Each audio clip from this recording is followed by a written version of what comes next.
Hi everyone, welcome to this episode of Keipert Labs. In today's video we're going to be discussing the technique of gas liquid chromatography, also known as GLC or even just GC. Probably the most, one of the most versatile and most frequently used analytical techniques in forensics, particularly when coupled with, as gas chromatography, coupled with mass spectrometry, which is another technique that we are going to look at in a lot more detail a little later on. This forms the technique called GCMS, okay, for short. Because what we have with this technique is we have a separation technique and a detection technique, detection/analysis technique, for want of a better term, as far as that you can separate out a mixture and identify its components using this kind of pairing. Okay, so we're going to go through some of the specifics of how this technique works now. Okay, so what we have a stationary. So stationary phase is a liquid coating an open column. Okay, now this column is maybe in excess of 100 meters long, with a very narrow diameter. So it's more like a filament or like a fine kind of like a fiber optic kind of cable, as opposed to like a copper tube. Okay, so it's a liquid coating on an open column that's very, very long column.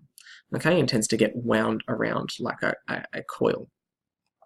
Okay, and so the idea is that this stationary phase, this column, is situated inside an oven. So the key thing here is we're talking about temperature control. We'll explain why in a minute. And then our mobile phase in gas liquid chromatography, as the name suggests, is a gas. It's called, technically speaking, we call it a carrier gas. And so some of the classic ones that we would use would be argon, probably most commonly, helium or nitrogen. Okay, as you can imagine, one type of very useful gas, but also not ideal, hydrogen gas in a tube that goes inside a very hot oven, not exactly a good idea. So we don't use that, even though it would actually give effective separation. But that we would tend to go with one of these kind of ones. So the idea is that it's so that this is a gas that gets pumped through the column. Now, we introduced in the introduction video the idea of solubility in the mobile phase, but solubility in a carrier gas like this, solubility is probably the wrong kind of term to use, but the idea is that it gets pushed through by this carrier gas, which is otherwise, these are inert or unreactive gases. Then are not going to change the sample in any way, but they're just going to be able to push it through that column where it interacts with that liquid coating at that stationary phase. Okay, so it kind of sweeps it through. All right, so what happens? Okay, so if we can kind of picture this as a gas chromatograph, it's kind of the size of like a massive kind of microwave sort of size, so it fits on a bench quite easily. Okay, so it's probably the size of like an actual kind of cooking oven, if you put it sideways. Okay, so that what you have in the top, we have where the sample is actually going to come inside.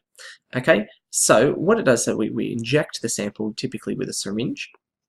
Okay, and then it goes in, and then what we say is that it becomes volatilized. There's a mouthful for you. It becomes volatile. It's heated up till it becomes a gas. Becomes a gas. Okay, so it's an instant kind of several hundred degrees, high temperature, and then what it does is that then it kind of gets swept through into this column, which is kind of wound around and around and around inside this narrow sort of space, and then comes out here to our detection mechanism. Now, gas chromatography is never done without some form of detection at the other end. Okay, so that it might be mass spectrometry. Another one is called a flame ionization detector. Okay, that's another quite a common sort of thing, but mass spectrometry is arguably the most common. So gas liquid chromatography is only useful for volatile samples. Okay, so if it can't become a gas, then it can't be analyzed by gas chromatography. Okay, so it's especially useful for organic compounds. Especially we can couple it with pyrolysis to do kind of for more complicated organic samples that then we need to break them down and then analyze the breakdown products. So organic solvents. So it might be looking at things like accelerants. It might be looking at ink or paint. Yeah, all manner of these sorts of things. Okay. So it has to be volatile, but it can't be. Basically, it won't really work on something that's ionic, and it won't work on very large molecules.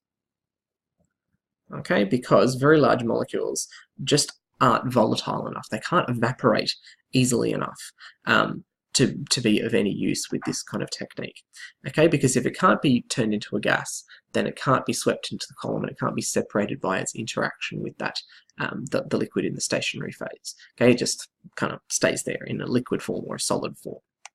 Okay, what we can do is that sometimes with these sorts of things that we can do a process of chemical conversion to become volatile. So sometimes we might be able to undergo a chemical reaction or some sort of chemical change to turn it into a substance that will become volatile, and then we can analyze that. Okay, so that can be a way around this problem. Okay, but so the temperature control of the oven gives us control over the speed of separation, and what we would also then that kind of a principle of chromatography that we call resolution, or how can two substances be distinguished.